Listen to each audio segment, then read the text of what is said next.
pessoal, tudo bem? Estamos aqui para mais um episódio do Pod Cartas.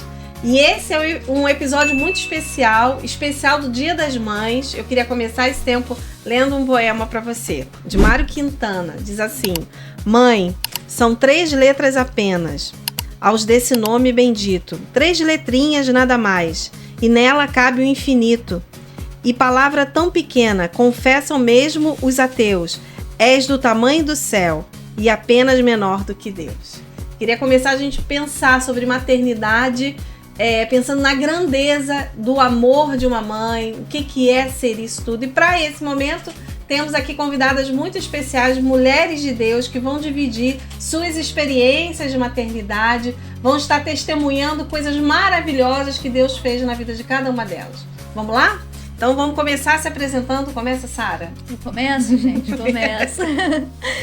Eu sou a Sara, tenho 33 anos, sou casada com o Carlos Júnior, nós temos uma filha de 6 anos, a Eloá, linda, princesa. Estamos à espera de mais um menino, né, um príncipe, que ainda não sabemos o nome, em breve saberemos. E é isso, eu estou aqui na igreja há mais ou menos uns 12 anos, a gente serve um pouquinho aqui na diaconia há 9 anos, né, e é um prazer, né, servir a nossa igreja, a nossa casa. E acho que é isso, não vou me aprofundar muito, passar a bola para Sara. Preste atenção, Sara Bignon. Agora, Sâmia Bignon. Olha aí. Meu nome é Sâmia, eu tenho 32 anos, sou mãe do Lucas, de 6 anos, do Samuel, de 4 anos, e da Laura, de 2 anos. Eu sou casada com o Gabriel há quase 10 anos, e nós estamos aqui no Cartas, vai fazer 1 ano. Eu acho que é isso, né? Isso aí. Oi, meu nome é Renata, tenho 53 anos, sou mãe de 5. Olha aí. O Felipe com 33, Brenda 31. Calma, gente, é muito filho, eu esqueço, Calma, tá? gente. Deixa ela organizar. Lucas 29, Bianca 30 e Natália 23. Olha aí. É difícil, tá? É muita informação para gravar. gerar com 5. Gente, eu queria que a gente começasse pensando assim. A gente estava até conversando um pouquinho antes de começar a gravação. Quais foram os principais desafios que vocês enfrentaram na maternidade, assim? Vou começar por mim, né, falando dos meus desafios. Eu acho que o desafio é aquele desafio que toda mulher, né, nesse tempo vive, de que você ter que ser uma boa mãe, trabalhar e ser uma boa esposa, tudo ao mesmo tempo agora. Esse para mim foi o grande desafio, ter os meus filhos pequenos, ter que trabalhar tanto. E eu queria que vocês falassem um pouco dos desafios de vocês. Quais têm sido os seus grandes desafios? Eu acho que você começou falando muito bem nesse sentido da gente querer, né, dar conta de tudo e fazer tudo, porque às vezes parece que se a gente deixar, a gente vê a maternidade só como serviço, né, de você ter que só fazer, como se fosse um peso. Mas eu acho que você conseguir equilibrar, né, eu, por exemplo, trabalho fora, né, hoje, desde de Eloá pequenininha, ainda trabalho fora, então é um desafio muito grande a gente conseguir, de fato, equilibrar, né, o que a gente precisa fazer fora com aquilo que a gente precisa fazer dentro de casa, você dar atenção ao filho, ser uma boa mãe em meio a tantas cobranças que a gente tem, porque a gente vive ali num mundo onde parece que a gente não pode errar, a gente tem que acertar, tem que ser a mãe perfeita, né, tem que acertar em tudo, o tempo todo. E na verdade não é, a gente não dá conta de tudo, né? Se perguntar, Sara, você trabalha fora de casa, você tem filho, agora tô esperando, né, mais um nesse início de gestação, então tá tudo lindo, não tá, né? Tem dia, como a gente fala, né? Tem dia que a roupa tá lá, a pilha pra gente poder dobrar e guardar, e a gente entende que naquele momento a gente precisa ter um tempo específico. Então acho que o maior desafio é conseguir equilibrar o que é importante para cada momento, né? Conseguir entender, porque você dar conta de exatamente tudo, a gente não vai conseguir dar. Sim. Então, assim, é muito desafiador você ouvir o tempo todo de que tem que ser algo perfeito, algo que você tem que dar conta de todos os requisitos para sua maternidade ser maravilhosa, e na verdade não é, cada um consegue fazer, né? Eu acho que a maternidade ela é muito individual, a gente tem uma maneira, né, a sociedade quer fazer, a mãe é assim, a gente estava até conversando lá em cima, né, mãe é aquela que tem parto humanizado, 50 horas de dor, né, que amamenta. Não, isso tudo é o ideal, mas pode ser que a gente não consiga cumprir esse ideal. E isso não diminui a nossa maternidade, mas essa pressão, né, de que tem que ser assim, tem que ser assado, né, tem que ter uma educação positivista, a criança vai dar na tua cara e tá tudo bem. Então, assim, tudo isso vai pressionando a gente, né? Eu acho que passa bem por isso. E você, Sâmia? Eu acho que acaba que a gente vai sempre passar pelo mesmo ponto, né? Para mim, essa questão de entender as estações, né? Sim. Que cabe um pouco no que a Sara falou, né? Porque como a Sara trabalha fora, quando eu tive filho, eu parei de trabalhar fora.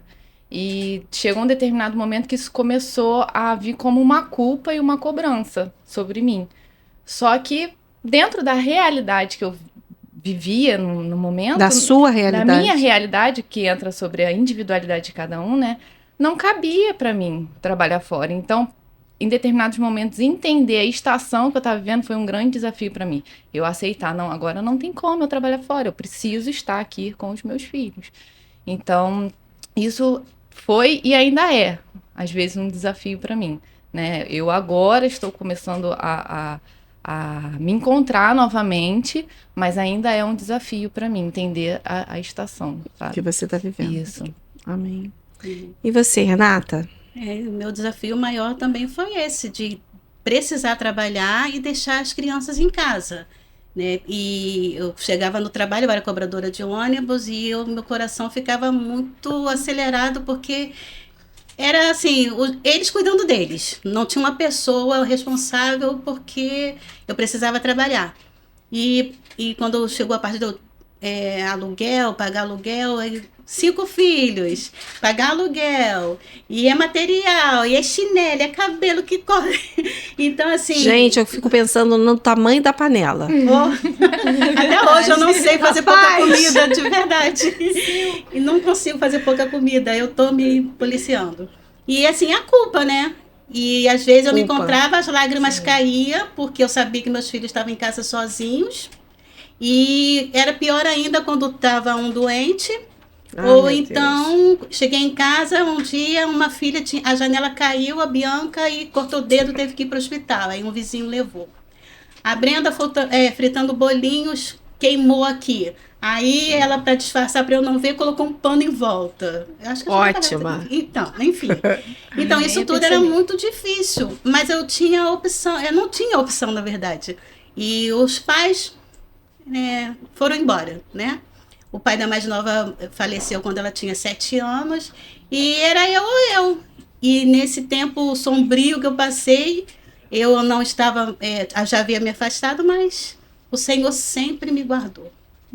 Amém. Sim. Que bênção.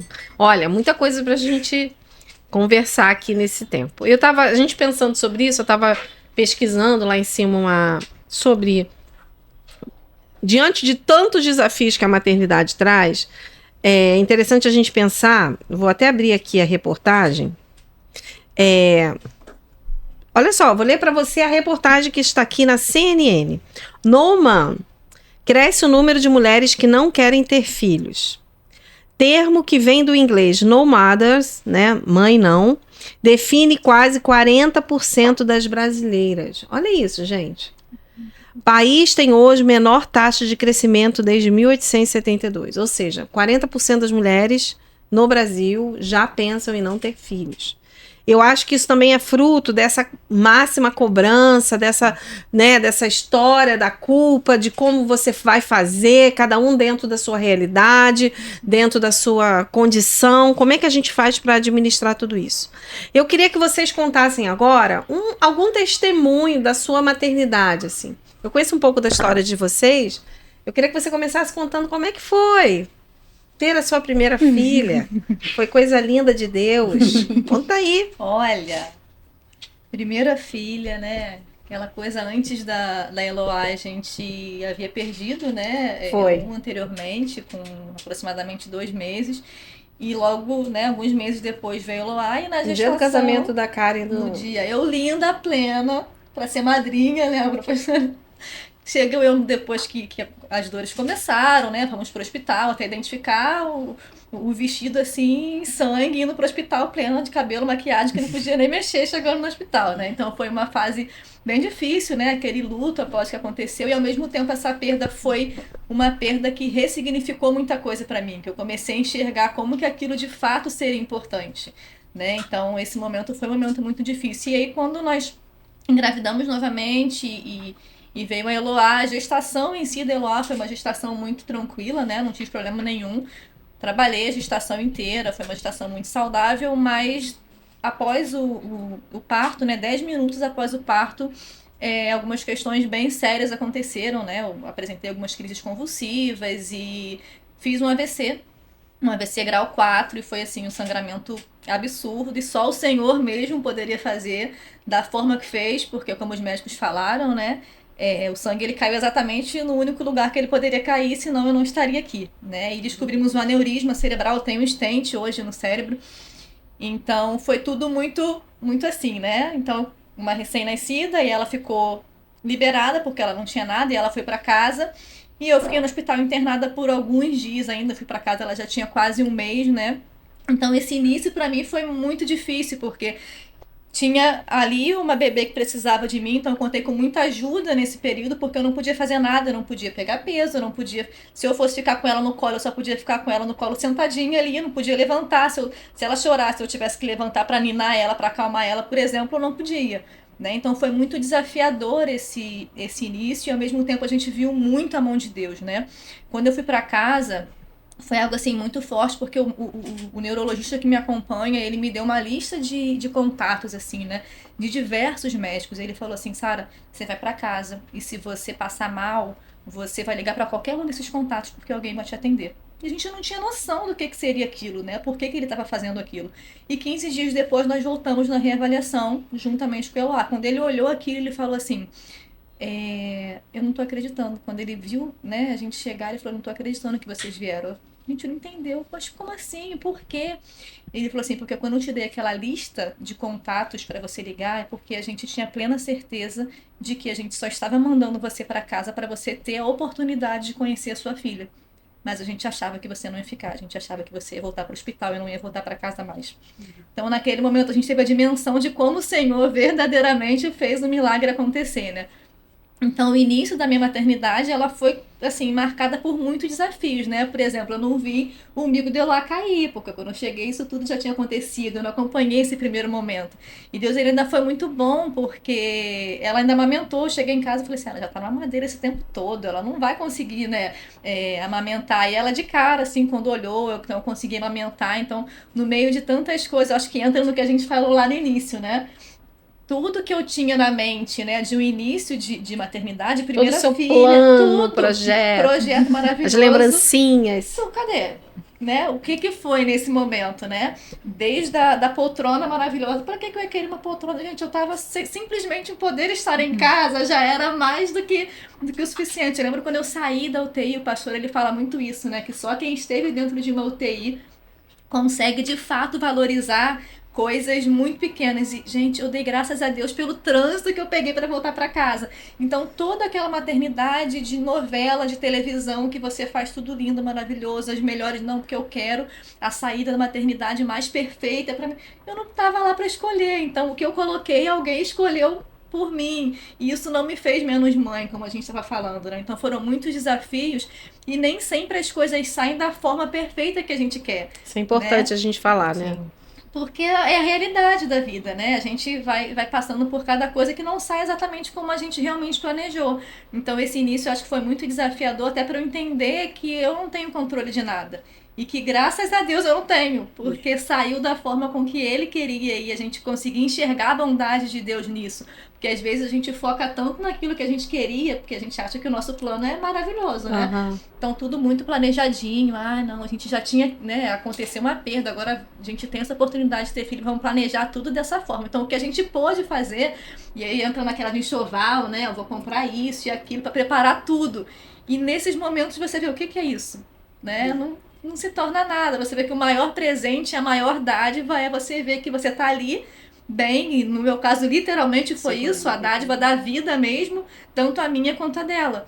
Né? Então todas as outras coisas que a gente planeja, que a gente acha, né, que é muito importante, nesse momento você vê que perde totalmente o sentido, onde o principal é você estar ali, ter a oportunidade de criar suas próprias, né, suas experiências e seus desafios, né? Então essa oportunidade que o Senhor deu me fez ver de fato, né? Eu falo muito isso, que o Senhor me deu a oportunidade de conseguir colocar cada coisa no lugar e ver o que realmente importa. E hoje, né, com um novo, eu vejo totalmente diferente. Tanto que, né, 4 meses eu não parei pra ver, isso, claro que tem coisas que são necessárias, mas não é o principal. O principal é a gente conseguir se preparar e entender, como a Samia falou, né, qual a estação que eu tô hoje, e fazer o melhor que a gente puder, né. Isso aí. E aí, como é que tá a expectativa pro novo bebê? Porque eu fico, quando a Sara me contou que estava grávida, eu tive 2 sentimentos. Eu fiquei feliz e fiquei tensa. Então, até agora, eu ainda não relaxei, tá, gente? Só pra vocês saberem. A gente é tão crente, né? Quando a gente descobre que a gente tá grávida aqui na igreja. Foi. Aqui, gente, no banheiro da igreja, porque eu tinha certeza que não é, não. Eu acho que eu não tô, não. Foi na conferência de carnaval, não foi? Foi no meio. Foi. E aí quando eu falei, gente, e aí? Eu na sala da pastora, ainda tentando entender se era mesmo ou não. Eu e a pastora Vivi, né? Foi a primeira a saber, a pastora Vivi, e a pastora Patrícia chegou sem entender nada, a gente com aquela cara de...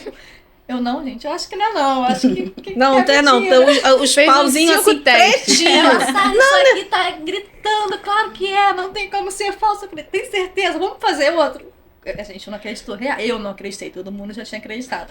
Vamos fazer outro, né? E aí acho que volta de novo, né? Um turbilhão de emoções de novo. E não satisfeita, ainda fez o de sangue. Ainda fiz o de sangue. Só acreditei na ultra quando o médico falou, ó, o coração já tá batendo. Eu, Júnior, meu Deus, é verdade. Aí o médico falou, mas você vem fazer uma ultra obstétrica e não sabia? Eu falei, não é que a gente não sabia. A gente não só acreditava. Tá começando a acreditar agora, né? É verdade, vai já dar tudo certo em nome de Jesus. Amém. Aí a primeira coisa que eu perguntei, Sara, ligou pro teu médico? Liga agora. Agora. Porque, né, a gente não, né, foi muito tenso tudo que a Sara viveu, assim. Olhar a Sara é importante que você, que é aqui da igreja, toda vez que você vê essa mulher andando para um lado para o outro, lembre-se, você tá vendo um milagre.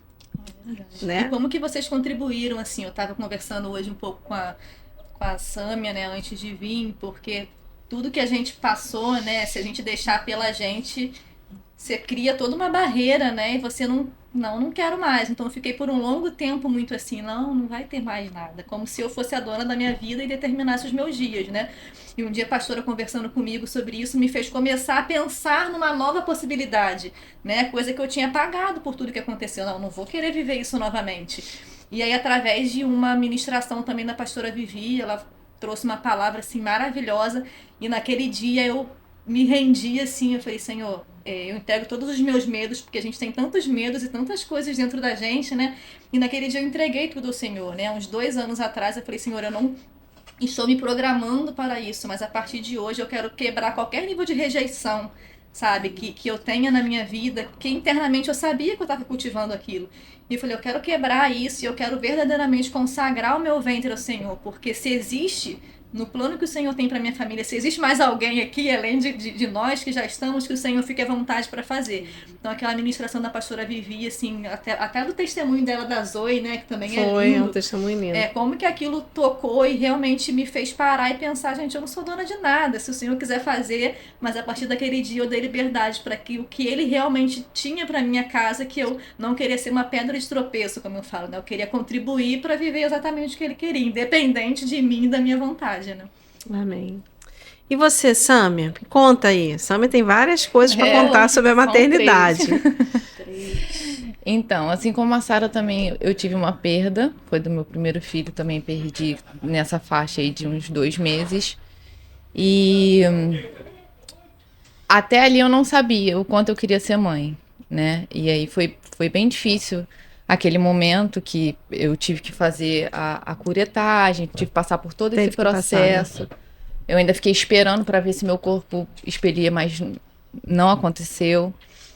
E depois eu demorei um pouco para conseguir engravidar. E aquela ansiedade, né, que a gente fica, aquela angústia. E foi num momento que eu realmente entreguei para Deus ali um descanso, mas não um descanso de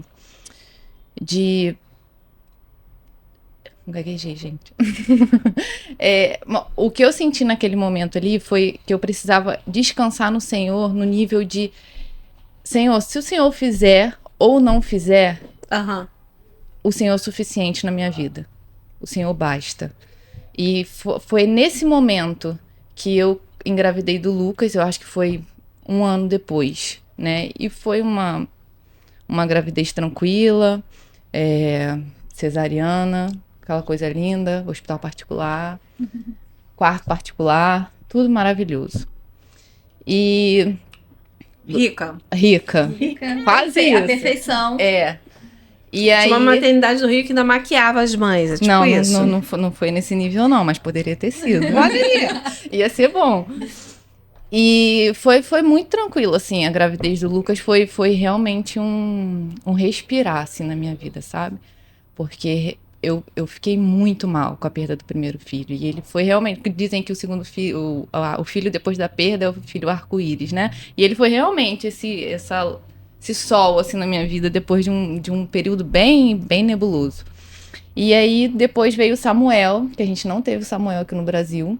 Essa parte é muito legal. Vamos lá. Aí tava rica. Vamos lá, a história é a seguinte. Tava rica no Rio de Janeiro e tal, não sei o quê. Mudou. Para onde? Portugal. Logo ali. E aí nós fomos com o Lucas para Portugal com 8 meses, né? Nossa. Bem novinho ainda. E aí, quando o Lucas estava com 1 ano e 4 meses, eu acho. No meio da pandemia. O que é mais legal também. O que é mais legal da história. Eu descobri que estava grávida do Samuel. E foi aquela loucura, né? Porque a gente estava há pouco tempo no país. Por conta da pandemia, estava tudo parado com relação aos documentos, aquelas coisas todas. E eu tinha que correr atrás de tudo. Num país que não era o meu, sem suporte familiar. O Gabriel tinha que trabalhar. E foi uma gestação completamente diferente, né? Embora não tenha tido nenhuma complicação de saúde, foi muito emocional. Assim, eu fui para os exames sozinhos, o Gabriel não podia me acompanhar. O meu parto, eu estava completamente sozinha, foram 22 horas. De trabalho de parto. E sozinha. Então foi bem assim, o meu emocional naquele dia, gente, eu achei que eu ia morrer. Naquele dia eu realmente achei que que eu não ia suportar aquilo ali. Mas o que a gestação do Samuel me ensinou, assim, trouxe de aprendizado para mim foi isso, que eu sou muito mais forte do que eu um dia imaginei que eu era. Eu sou capaz de fazer coisas que eu um dia achei que eu não poderia ser, sabe? Deus me mostrou muito isso ali, que eu consigo suportar coisas. E foi assim, eu vivi muito eu e Deus ali naquele quarto, sabe? E eu lembro das enfermeiras entrando e falando um monte de coisa. Uma até teve uma hora que eu fiquei tão desesperada, mas tão desesperada, que eu comecei a gritar, desesperada, no quarto. E eu comecei a chamar por Jesus e falei, Jesus, por favor, eu preciso botar essa criança pra fora, porque eu já estava ali já há mais de 20 horas. E uma enfermeira entrou e falou, você precisa parar de gritar. Você precisa parar de gritar porque você está assustando as outras grávidas. Aí eu falei, mas eu não consigo. E aí depois ele nasceu, o Gabriel só foi conhecer o Samuel, acho que 3 dias depois que ele foi ver, porque nem visita eu podia receber, por conta da Covid, né? E depois veio a Laura, que foi uma gestação. No começo a gente levou um susto e a descoberta em si foi um susto, né? Porque o Samuel tinha 1 ano também, na época. Vocês estavam lá, né? Lá ainda. E eu não queria mais. O Samuel era muito novinho ainda. O Samuel demandava muito de mim. Ele só queria ficar comigo. O Samuel era extremamente grudado. Sabe aquela criança que não aceita colo de ninguém? Era só eu. Era Samuel. E aí eu descobri a gravidez. Eu lembro que eu falei assim pra Gabriel. Ele tava no trabalho. Eu falei, passa numa farmácia e compra um teste pra eu conseguir dormir essa noite. né? Porque na minha cabeça era certo que ia dar negativo. E aí eu fiz o teste, passei a noite inteira sem dormir, em posição fetal, chorando a noite inteira de desespero. Porque, gente, num país a gente ia ser nosso terceiro filho, a gente sem família, a gente sem ninguém. Óbvio, a gente tinha os nossos amigos lá que, né, sempre que a gente precisou, deu muito suporte. Mas eu entrei em desespero, assim, com a gravidez da Laura. E aí eu lembro que eu cheguei no dia seguinte na loja de um casal de amigos nossos, com a cara inchada. Ela, Sammy, o que aconteceu? Você passou a noite chorando? Eu falei, aham. Aí comecei a chorar. Ela, você tá grávida, né? Eu falei, ai, meu Deus, o que eu vou fazer da minha vida? E aí, 2 dias depois, eu passei mal na rua. Eu comecei a sentir uma dor absurda. E aí, a gente tava num shopping. E aí, Gabriel, vou te levar pro hospital. Eu, não, vai passar. Eu acho que é gases, vai passar. Ele, não, vou te levar pro hospital. Quando eu cheguei na porta do hospital, eu apaguei dentro do carro. Eu desmaiei de tanta dor. E aí me levaram direto pra sala lá pra fazer os exames, né? E aí viram que eu tava com um descolamento de saco gestacional de mais de 50%. E aí a médica, enquanto fazia o exame, ela já olhava pra cara da outra assim. E no momento que ela fazia o exame, eu comecei a sentir o sangue escorrendo, assim. E aí veio aquele sentimento lá do começo, do primeiro, sabe? E aí eu falei assim, eu não acredito que tá acontecendo isso de novo. E aquilo me gerou uma culpa tão grande, porque eu já tinha passado por uma perda de um filho. E quando eu descobri a gravidez da Laura, eu rejeitei, né? O sentimento que eu tive era de rejeição. Porque era um momento que eu tava querendo, sabe, começar a ver pra fazer alguma coisa. Eu já tava vendo pra botar Samuel na creche, pra eu ter um pouco mais de tempo pra eu me dedicar, né? Profissionalmente, né? Até para ajudar em casa financeiramente, porque era só o Gabriel. Então, nesse primeiro momento eu rejeitei. E aí, quando eu senti meu corpo ali, aquele sangramento, eu comecei a pedir perdão a Deus. Eu falei, Deus, me perdoa por eu ter feito isso, me perdoa por esse sentimento de rejeição. Me ajuda nesse momento, esteja aqui comigo. E a médica falando ali uma com a outra, né? Aí veio uma outra médica e falou assim, a gente vai te internar. Para você ficar em observação, porque muito provavelmente você está perdendo essa criança. E aí eu já fui lá pro quarto, e quando eu cheguei lá, uma enfermeira, eu queria ir no banheiro, e aí eu pedi a comadre, né? Ele falou assim, não, você precisa levantar para ir no banheiro. Eu falei assim, não, mas eu tô com muito medo de levantar, de me movimentar, porque eu tava tendo um sangramento, né? Eu não queria me movimentar, queria ficar o mais paradinho possível. Aí ele falou assim, eu não sei nem por que te internaram. As pessoas aqui, o médico dificilmente interna com essa quantidade de semanas que você tá. Isso nunca aconteceu. Naquele momento eu vi o cuidado de Deus, sabe? Naquele momento eu vi que eu não tava ali para ser observada. Eu vi que eu tava ali para Deus falar comigo, eu tô com você. Eu tô com você.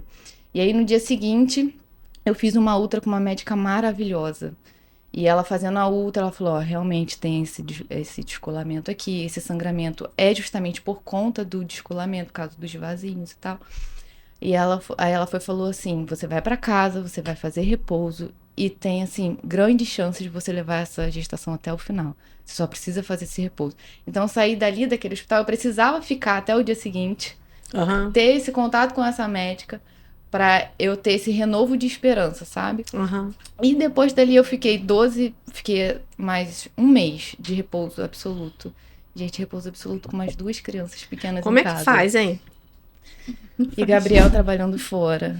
E foi um desespero total, porque eu não podia fazer muita coisa, mas ao mesmo tempo eu tinha que fazer. Não, é importante você esclarecer o que quer dizer Gabriel trabalhando fora. Quantas horas Gabriel ficava fora? Praticamente o dia inteiro. Ele ficava. Até que nesse período da Laura era menos. Ele trabalhava ali pela hora do almoço, a parte da manhã ele ficava, e ele trabalhava até as 4 da tarde, mais ou menos, depois voltava às 7, voltava para o trabalho às 7 e ficava até 11 horas da noite. No Samuel foi mais difícil. No Samuel ele trabalhava em 2 empregos. Então, às vezes, ele pegava o turno na fábrica de madrugada, trabalhava a madrugada inteira, dormia de manhã para poder aguentar o dia seguinte, e de noite, no final da tarde, quando ele acordava, ele ia trabalhar de novo. Então, assim, eu ficava, às vezes, uma semana praticamente sozinha, né, dando conta das crianças, enfim. E aí, nessa fase da Laura, estava menos pior, mas ainda assim ele tinha que ir lá todos os dias, e eu ficava todos os dias com 2 crianças pequenas. E aí tinha algumas amigas que iam lá, ficava comigo nesse período que ele ia trabalhar, né? Até pelo menos eu colocar as crianças para dormir, que quando elas iam dormir, elas iam embora.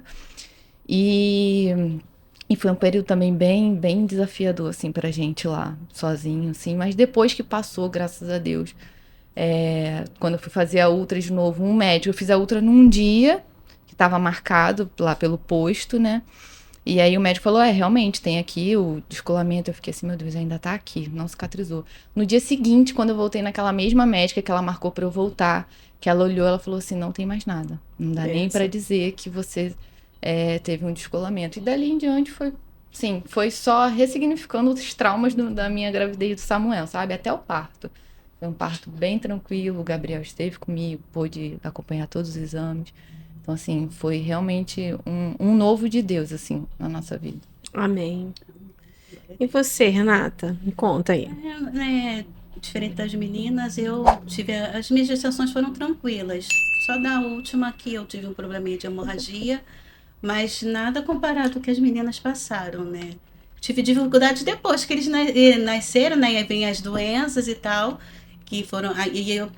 Foi bem difícil para mim, porque o meu primeiro filho, com 2 meses, ele pegou meningite. Nossa. Então, ele ficou 15 dias internado, mas, assim, era o meu primeiro filho. E eu estava sozinha, assim. Né? O pai desse não teve registro, enfim. E a minha mãe trabalhava à noite, então, como eu falei, sozinha. Era eu. Nesse tempo ainda não conhecia Jesus, não tinha religião. Mas muito medo, né? Porque eu vi a bebezinha que estava do lado dele e ficou surda. O outro... O mesmo problema. Meningite. Nossa. Acho que hoje não existe mais. Acho que é o Hospital São Sebastião, que ficava no Caju. Eu sei, eu me lembro. Eu não sei, acho que ele é desativado hoje. Ele ficou internado lá. Então, assim, você olhava para ele e não parecia que estava com aquela gravidade. Mas aí hoje foi uma imprudência da minha parte, mas inconsciente no sentido de... Eu fui amamentar o bebê de uma vizinha que tinha 15 dias. E esse bebezinho já estava com febre. E no outro dia eu não vi mais. E aí o meu filho, vendo, ele queria mamar também, eu dei no mesmo peito. Aí mas também eu soube disso, o médico falou que provavelmente, como era uma meningite viral, acho que era viral bacteriano, não sei. Foi por conta disso. Esse contágio. Que eu era mais novo que o meu filho, né? Ainda tem um bebezinho. Só que, infelizmente, esse bebê, ele não morreu, graças a Deus. O nome dele também é Felipe. Mas ele ficou com muitas sequelas. E o meu filho não ficou com sequela nenhuma. Assim, ele é muito inteligente, trabalha, tem filhos. Mas, assim, uma sensação de muito medo, né? De você ver as crianças, as mães desesperadas, porque meu filho pegou pela segunda vez. Caramba, segunda vez meningite, a criança estava toda aleijadinha, sabe? E em situações de saúde, a Brenda foi uma criança que praticamente vivia no hospital. Que ela teve uma vez, a gente estava até conversando esses dias, que eu assinei um termo de responsabilidade porque o hospital não... naquele tempo, a mãe não podia ficar com um bebê como pode ficar agora. Brenda devia ter um ano mais ou menos. E aí eu tinha que ir no Prontonil. Eu ia para Caxias e de lá, quando a criança ia ficar internada, ia para o Prontonil em Nova Iguaçu. E lá não podia ficar a mãe na primeira noite. Você tinha que ir no dia cedo para ver se a assistente social conseguia uma vaga para você. Então eu deixei a Brenda com fralda, tudo direitinho. Eu cheguei lá naquele dia, ela estava amarrada e o soro havia saído, então isso aqui tinha... A orelha dela estava dobrando, porque já estava... Infiltrou, né? Que fala.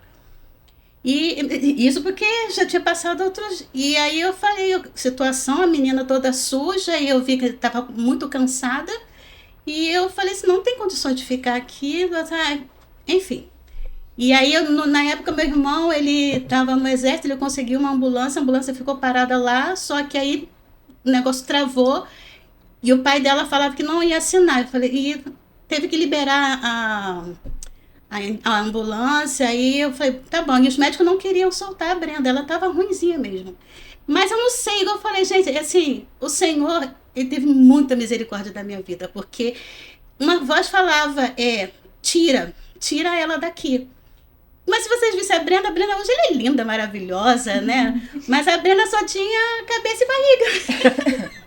Que luta! Muito pequenininha, sabe? E a barriga dela ia lá no fundo e voltava, ela fazia... Pra mim, ela tava morrendo ali. E até que enfim, aí discuti com o pai, né? E eu vou, então me dá aqui, eu vou assinar, eu vou tirar minha filha daqui.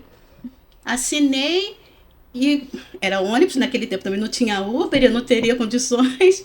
E aí, enfim, conseguimos chegar no Souza Aguiar. Quando eu cheguei no Souza Aguiar, só fiz assim, toma. A bichinha já estava quase roxa. E foi logo pro CTI lá do Souza Aguiar. Meu Deus, você levou ela de ônibus, tô aqui pensando. Não tinha carro. Engarrafamento, nossa. Demora do ônibus. É. Eu não lembro se de Nova Iguaçu para lá já tinha 2 ônibus, porque era pro centro da cidade. Sim. Então, eu não lembro se eu peguei, nem lembro. E cheguei lá e, graças a Deus, foi o tempo de chegar. Aí botaram ela lá no CTI. No CTI, a Brenda ficou 2... Acho que eu nunca contei isso pra Brenda do CTI. Enfim, e assim, foi a melhor decisão que eu tive. Mas eu falei assim, não era eu. Eu tenho certeza que assim, o Senhor ele sempre cuidou de mim com muita misericórdia, que eu fazia coisas que hoje eu via para trás assim, cara, de mim eu nunca tiraria um... Gente, vamos ser, né, responsáveis, né? Eu não aconselho ninguém a fazer isso, mas aquilo ali foi uma coisa de instinto mesmo. Lá ela teve todos as coisas necessárias, os exames, né, tudo. E depois, quando ela saiu do perigo, eles transferiram ela para o hospital lá em Vila Isabel, Menino Jesus, se eu não me engano o nome. E ali ela teve acesso a tratamentos assim maravilhosos que eu não teria se ela não tivesse feito essa loucura, né? Era tudo específico para crianças e ela tinha um problema no sangue de uma anemia. O médico falou, olha, não é por falta de comida, mas ela tem carência de vitaminas no sangue, então ela precisou fazer tratamento no hematologista, e fora a questão que era sempre pneumonia e bronquite. A internação pneumonia. O tempo vai virar, olha para a Brenda, ela estava brincando, daqui a pouco eu já deitava, a barriguinha já ficava, ai, vai chover. Aí era dito e feito. Aí já tinha que correr para o hospital com ela já. E a Natália também, que é a mais nova, eu tive muito trabalho. Natália, nesse eu já morava perto do hospital de Saracuruna. Ela ficou sem ar e ela tinha um problema no septo nasal, que os dois eram achatados, só que um era ainda mais achatado que o outro. E ainda tinha adenoide. Então ela fazia refluxo demais, enfim. Mas também cheguei com ela também. Os médicos já foram levando ela, e muitas questões de saúde difícil demais, assim. E como é que você fazia? Você trabalhava, sim, e aí seus filhos ficavam doentes, aí você tinha que parar, saía do trabalho, o pessoal do trabalho não reclamava? Não podia sair do trabalho, porque a questão de cobrador e motorista de ônibus é diferente de, por exemplo, de alguém estar trabalhando na fábrica, telefonema, você vai ter que largar aqui. Não.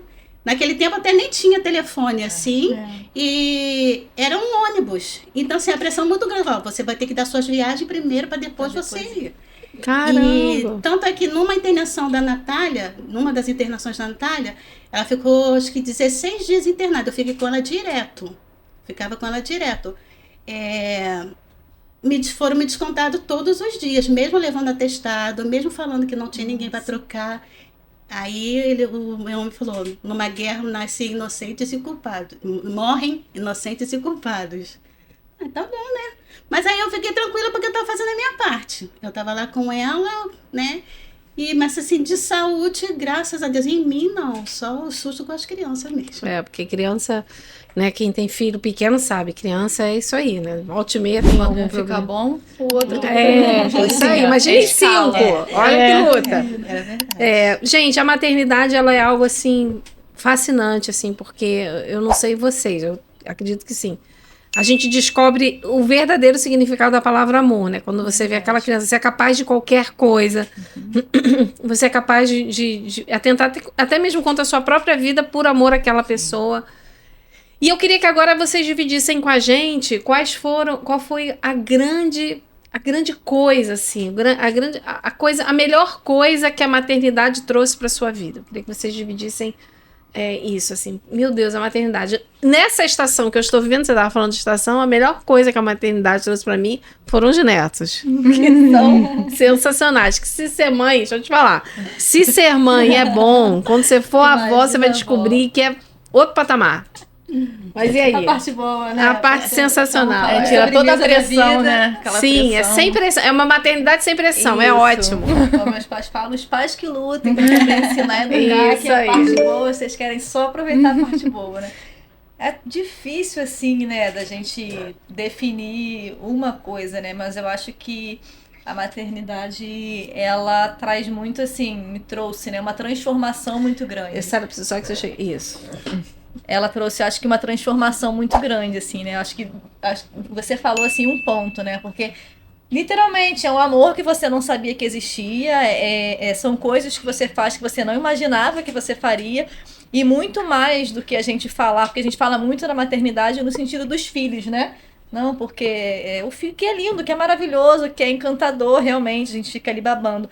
Mas eu acho que o poder da transformação que a maternidade traz para nós, né? Isso aí, é pra verdade. mãe, eu acho que eu diria que é uma das maiores coisas, assim, olhar a maternidade não como um peso, né? Porque se a gente deixar, a gente acaba colocando um peso grande na maternidade, né?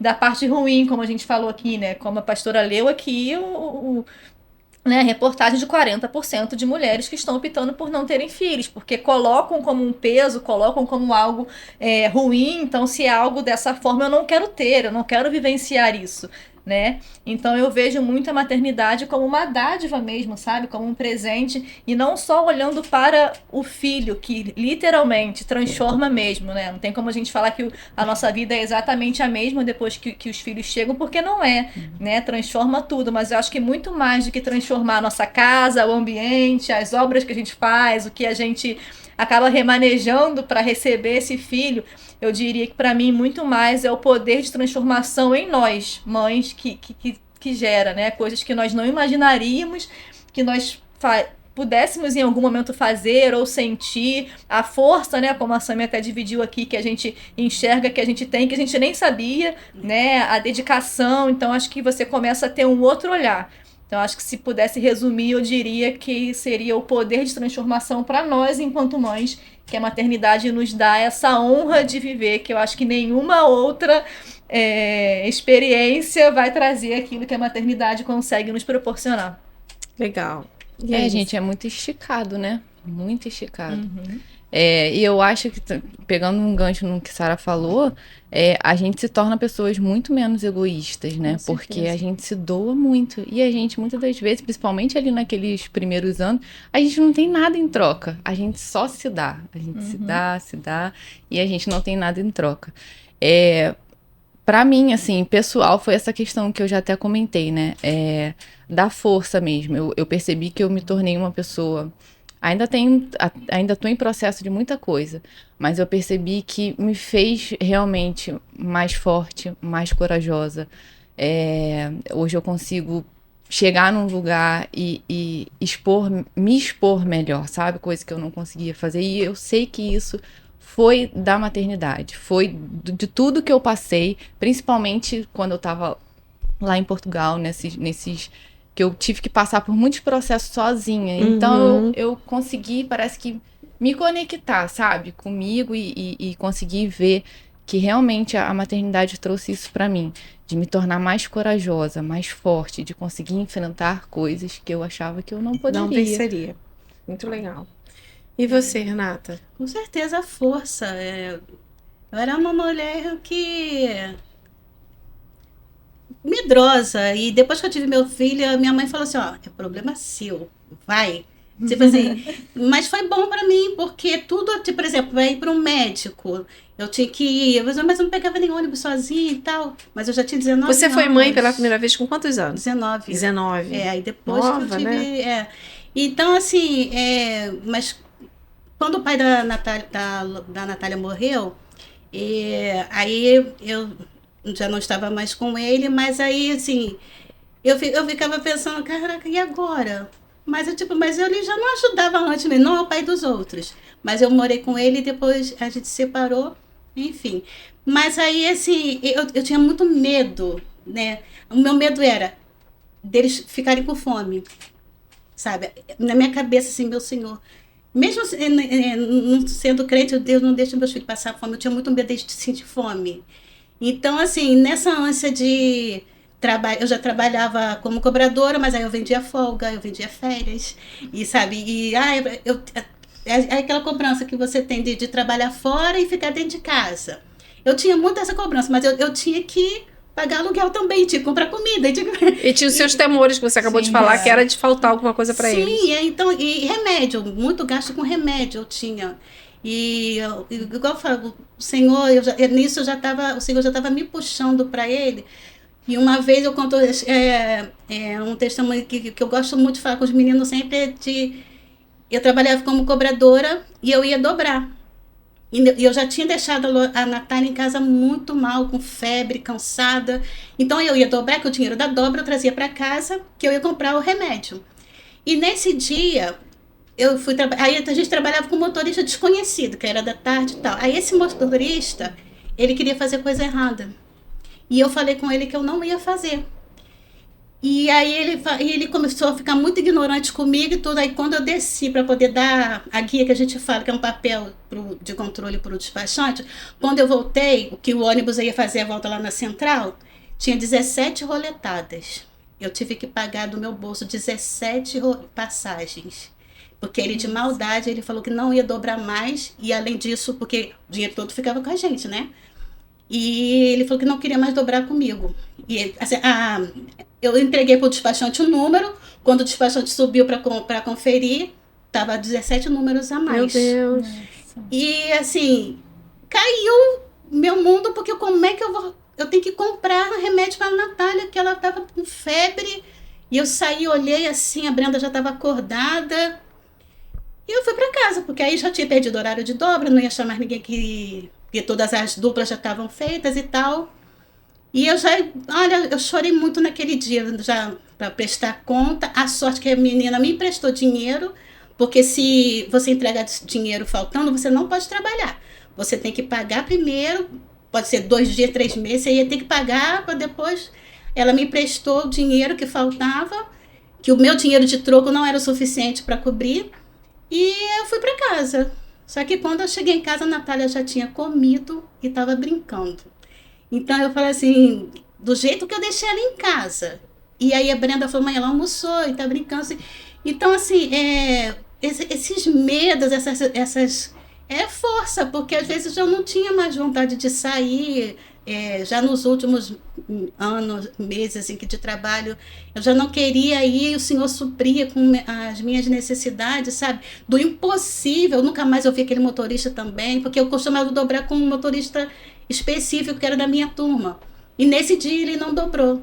Então, para mim isso é cuidado de Deus, sabe? Porque eram 17 passagens, era muito dinheiro. Naquele tempo eu nem lembro quanto que era a passagem. Bom, se fosse hoje, seria mais de R$100. Sim, com certeza. Né? Então dinheiro, do nada, R$100 aqui para poder cobrir. Então, quando eu cheguei e vi a Natália já brincando, e não teve mais febre. Não teve mais febre, não teve cansaço, que ela também era essa crise respiratória, ela tinha muito. Então, assim, e muitos cuidados, de momento de temor também, quando a gente sofreu a enchente. Né? A Brenda não estava porque ela estava na casa da pastora dela na época, mas eu estava com meus 4 filhos. E eu olhei assim, não vai ser nada não, assim, não vou pegar, a única coisa que eu peguei foi minha bolsa e minha Bíblia. Aí eu peguei o sapato do Lucas que eu tinha comprado, que era novo, que era quase final, acho que era janeiro. Botei aqui em cima da estante e falei assim, aqui a chuva não vai... Enfim, nós ficamos sem casa, o bairro inteiro, né, foi alagado em Xerém. Mas mesmo assim, a gente saindo, eu falei assim, vamos fazer corrente, porque se ninguém vai soltar ninguém, se alguém cair, porque a correnteza estava muito forte, eu morava perto da cachoeira. E aí a Bianca caía assim, a gente vamos... Mas assim, faltou luz, mas eu senti, vai por aqui, fica aqui. Não, agora você sai daqui, porque juntou um monte de gente, mas depois o pessoal todo foi embora, porque os parentes foram buscar, e quando eu olhei para o lado assim, eu olhei, só tinha eu e meus filhos.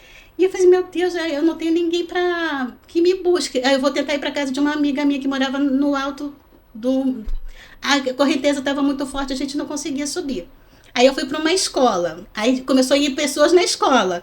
E aí depois esvaziou também a escola. Aí eu falei assim, vou sair daqui, porque mesmo numa tragédia acontecem coisas de pessoas, enfim. E eu escrevi, vai por aqui, vai por aqui. E graças a Deus, assim, nós passamos por aquela enchente lá em Xerém. esperando amanhecer, né? Foi aquela grande que teve que, há uns anos atrás... ajudou, foi nessa? Você morava lá, não sabia? Lá, Caramba! lá. E aí a gente, tipo... Meu filho, o Lucas, só de chinelo, porque ele deu chinelo dele pro outro menininho e as pedras estavam machucando. E o menininho estava só de cuequinha, era pequenininho. E aí, assim, a gente foi ter dimensão da coisa quando foi amanhecendo e eu vi o bombeiro com bote. Eu acho que, né? Aí vamos em casa, vou fazer o café, vou pegar uma autorização, que ainda trabalhava na Real, e vou trabalhar. Aí não tinha mais casa. Assim, nós literalmente ficamos com a roupa do corpo. Minha bolsa, que eu tinha pego a bolsa, e assim, não dava nem para casa da minha mãe, porque como estava interditada, tinha caído muita barreira. Sim. Então o ônibus não entrava em Xerém. E a gente teve que ficar por ali mesmo e essa história é para outra conversa. Gente, e reconstruir tudo. Aí a gente teve que sair. Assim, para mim foi um momento bem difícil também, porque eu não queria ter saído de lá, porque foi um lugar que a respiração da Natália melhorou, porque o lugar que eu morava era perto de viaduto. Então, depois que eu fui para Xerém, Canaã, que era, naquele tempo, a mudança de ar foi divisor de água para elas. Então, assim, eu morava bem próximo mesmo da cachoeira, lá no ponto final. E eu gostava de morar ali, porque era perto da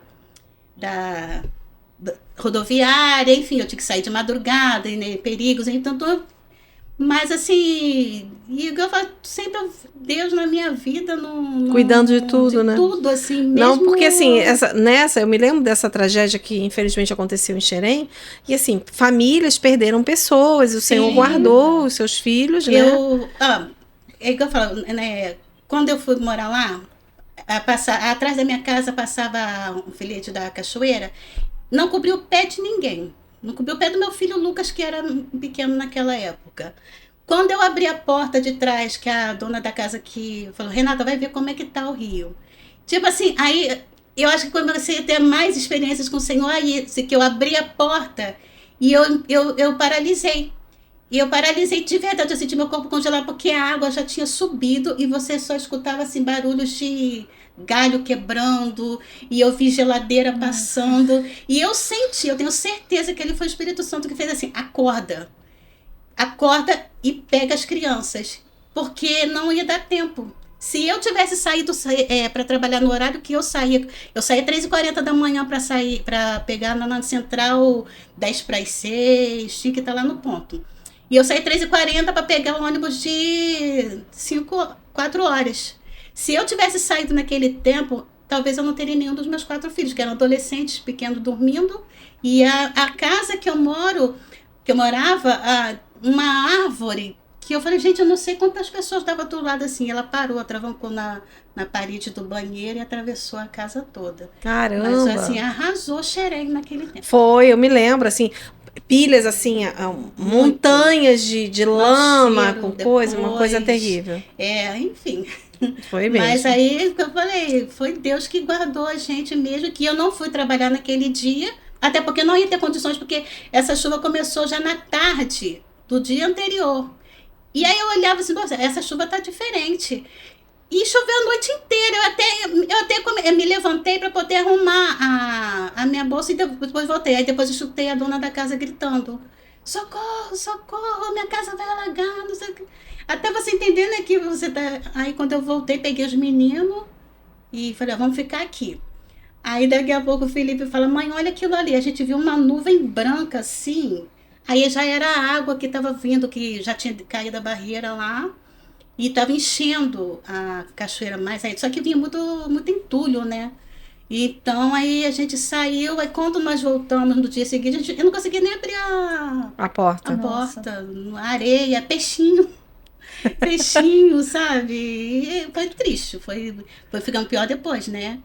Mau cheiro, as pessoas, o dono da casa onde eu morava, ele perdeu as casas dele de aluguel toda, perdeu a casa dele.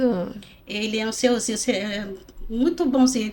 E os filhos dele, que morava todo mundo ali, todos os filhos perderam tudo. Ele perdeu, acho que ele tinha umas 3 ou 4 casas assim, e ele morava do lado da minha. Ele perdeu tudo, o senhorzinho. sabe? E eu falo quando... assim, eu ainda não tinha feito compra. Eu não tinha recebido ainda. Então, se eu tivesse feito compras... teria perdido tudo. Ia ser mais difícil do que já foi. Olha, dá um podcast só essa história, tá? Depois a gente pode fazer um novo podcast, né? Crônicas da Renata. Muito bom. Gente, a gente já tá caminhando pro final, né? Parece não, mas a gente já tá aqui falando tempo pra caramba. Eu queria que agora... eu não sei se elas encaminharam produção, as fotos delas com os filhos. Vamos mostrar pro pessoal? Queria que vocês, enquanto a sua foto estiver rolando, você falasse pra mim qual é a sua grande culpa, porque maternidade é marcado por culpa, né? A minha grande culpa foi ter trabalhado muito quando o Danilo era adolescente, eu deveria ter ficado em casa. E qual é a sua grande culpa nesse trajeto? Porque faz parte da maternidade a gente trabalhar e a gente pedir a Deus que Ele nos livre das nossas culpas, porque como foi falado aqui, ser mãe muitas das vezes, errar mais do que acertar. Então, eu queria que você falasse da sua grande culpa e deixasse uma declaração de amor para os seus filhos. Vamos fazer assim? Ai, gente, olha... eu acho que uma grande culpa é um pouco do que você compartilhou também, né? Estar muito tempo também fora de casa, né? Por trabalhar e querer, às vezes, ter mais tempo para estar com ela. Então, cada vez que preciso dar um tchau, né? Para sair e saber que eu tô... Em alguns momentos você sente aquela culpa como se você estivesse perdendo, né? Ai, mas eu tô perdendo isso, eu tô perdendo aquilo, eu queria estar mais. Então, acaba que gera, né, em mim aquela culpa de, poxa, eu queria aproveitar mais, né, e eu não estou aproveitando tanto, né, e isso eu acho que traz um peso de às vezes você pensar assim, ai meu Deus, será que é isso mesmo? Será que eu estou fazendo certo? Será que eu preciso de novo readequar alguma coisa? Então você sempre fica com aquele sentimento lá no fundo, como se algo você precisasse mudar. Então a culpa de não estar em todo momento, né?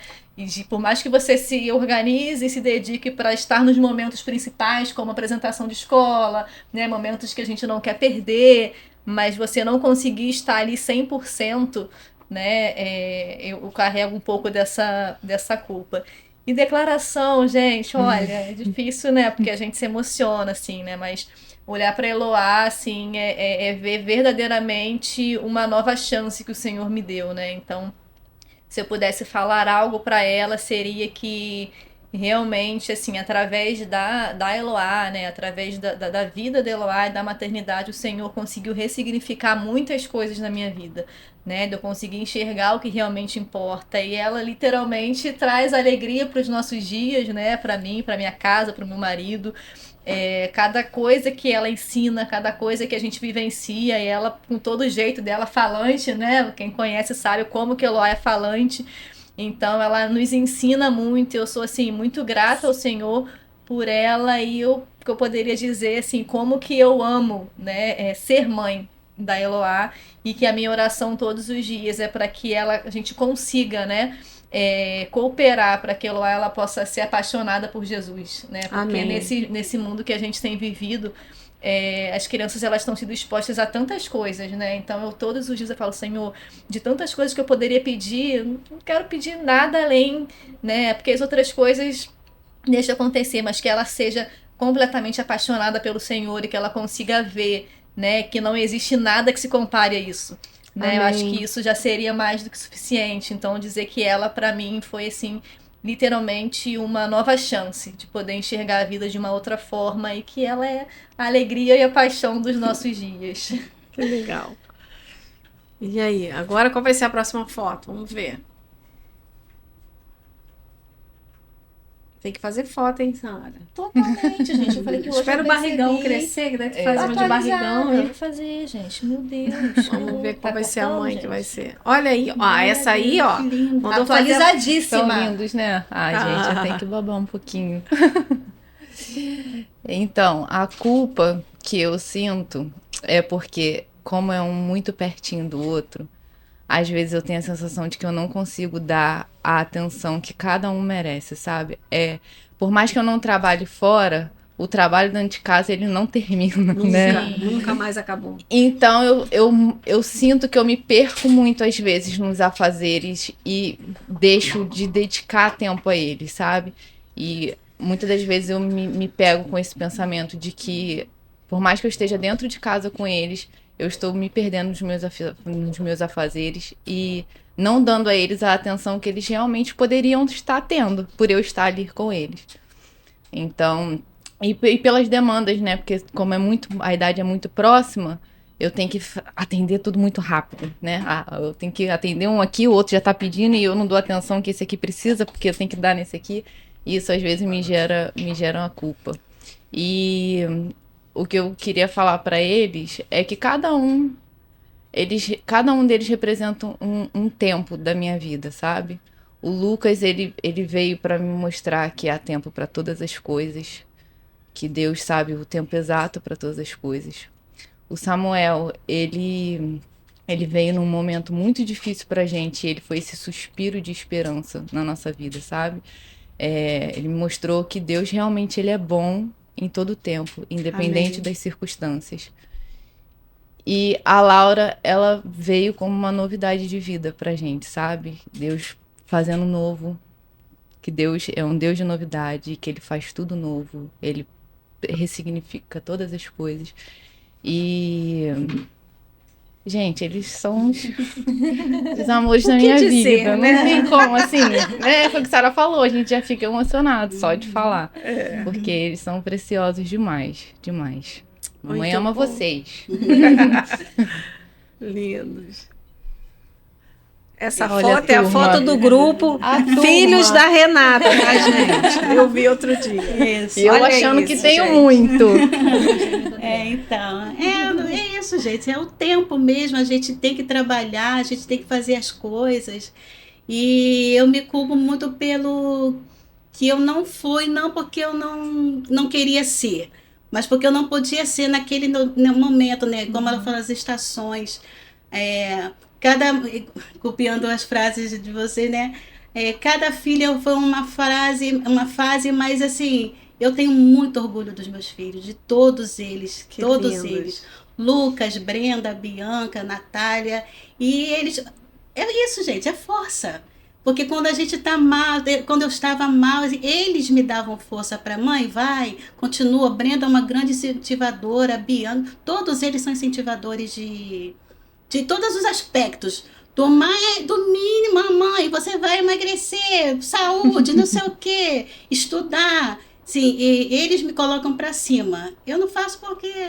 Mas, assim, meus filhos, que eu falei com eles uma vez, é uma frase até muito conhecida que fala assim, tentaram nos enterrar, mas nós esqueceram que nós tínhamos raízes. Meus filhos não são todos evangélicos, né? Só tenho ainda por enquanto, né? Mas eu creio sim que assim, o Senhor não me deve nada. Olhando para eles, ele nunca deveu nada. O Senhor não me deve nada. Assim, a misericórdia, a graça sobre a minha vida, a vida dos meus filhos, dos meus netos. Que eu tenho neta a Eloá, o Estevão, se eu não falar, a Lorena e o Gael, que são os amores da minha vida, que uma pastora Nélia falou. E assim, meus filhos são lindos, gente. Todos eles são lindos, maravilhosos. A Brenda tem uma irmã gêmea, gente. Descobri hoje. Olha isso. Idêntica. Olha, muito bom, né? É uma dádiva, né, gente? É uma dádiva. É uma dádiva. Quero também deixar uma declaração. Não tem foto minha, né, gente? Gente. Que droga, cara. Eu esqueci de separar. Atualizada com os filhos e com os netos agora atualizados. Tem até uma foto, depois eu boto.